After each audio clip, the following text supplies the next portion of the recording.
In today's video, I'm going to teach you how to connect Microsoft Lists to Power BI. We'll start right inside Power BI Desktop. Open the app and get ready to pull in your data.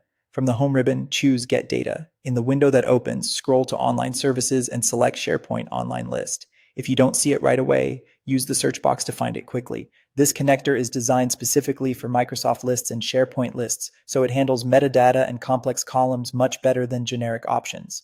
Next, you'll be asked for a site URL. Paste the root address of the SharePoint site that hosts your list. Use the site homepage URL, not a direct link to the list or a view. For example, something like yourcompany.sharepoint.com/sites/your site.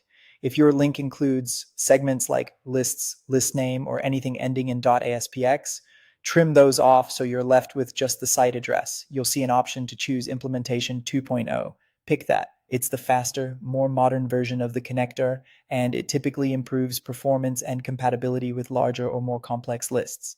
Now sign in, choose Microsoft account, and authenticate with your Microsoft 365 credentials. Make sure you use the same organization account that has access to the SharePoint site. If you have multiple profiles, confirm you're selecting the right one for the correct tenant before you continue. After authentication, the Navigator window will display all lists on that site. Select the list you want.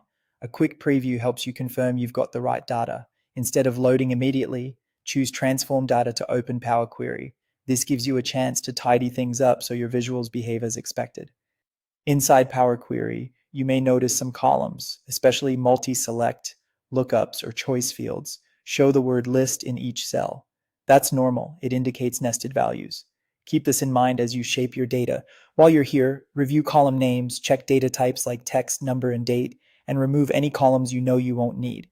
Small cleanup steps now can save time later when you're building visuals. When you're satisfied, apply your changes. Use Close and Apply to load the data into the model. Back in the report canvas, you can begin visualizing, drag fields onto the page to build tables, charts, and slicers. If something looks off, revisit Transform Data to adjust data types or column selections, then apply again. Your credentials are saved with the data source, so future refreshes will use the same connection.